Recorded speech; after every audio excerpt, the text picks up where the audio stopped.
A 6-year-old killed in West Augustine after a driver hit the boy in what was believed to be a hit and run. The St. Johns County Sheriff's Office now says that they have everyone accounted for.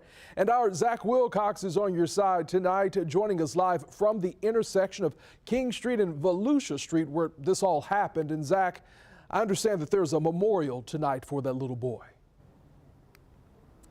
Yeah, Anthony, they've set up a little memorial. You can kind of see it over my shoulder here. And I tell you what, that little guy must have loved cars because there's all kinds of Lightning McQueen balloons and toys set up there. We've seen more and more family arrive as the afternoon's gotten a little later here. They've been playing music. They've been hugging each other, trying to support each other through this. How all of this happened is still under investigation. I want to point that out. But when I started asking people in this area about what happened yesterday, they all talked to me about the intersection right here and how they've had an issue with it, and they hope that if nothing else that this tragedy could inspire some change there.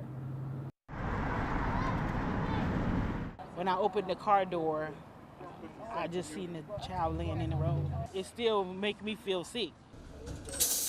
Natalia Axon can't get the image of a 6-year-old boy struck and killed out of her mind. She says she watches the intersection of King and Volusia streets from her food truck and says she flinches when cars nearly crash about 10 times a day. It needs a traffic light because it's building out here, and the more that everything's getting building with housing divisions, it's more traffic during the school hours.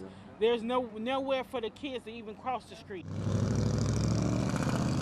I think we can all do a little bit better, paying more attention on the road, but we can also all do a little bit better in building really good infrastructure that helps, prevent wherever possible these kinds of incidents, especially when it comes to children. Cycling and pedestrian safety advocate Heather Lane Neville says the Florida Department of Transportation is moving forward with a trail that will run along King Street. That will be a separated facility, and all of the accessories that go with it, like ramps and crosswalks and some additional lighting. Lane Neville says that trail should be built through the Volusia Street area in 2028. Until a light and crosswalk are put in, Axon plans on avoiding the intersection on her route to work. Make it safe for our kids in the community too, to be able to walk across the street, so something like this won't happen again. So we've turned here to show you the intersection behind me, and I tell you what, there are probably at least 10 cars, as far as my eye can see, that are backed up on Volusia Street waiting to turn because they're stuck by the stop sign here. And did just hear just a few minutes ago, actually about an hour ago now, heard from a spokesperson with the county who mentioned they are aware of this intersection, they have studied it, and it does warrant a traffic light. So they're just currently trying to decide whether that's going to be a traffic light or some sort of traffic circle that goes in here. So they're at the early stages, but something is coming for this intersection. In St. Johns County, Zach Wilcox, First Coast News, on your side.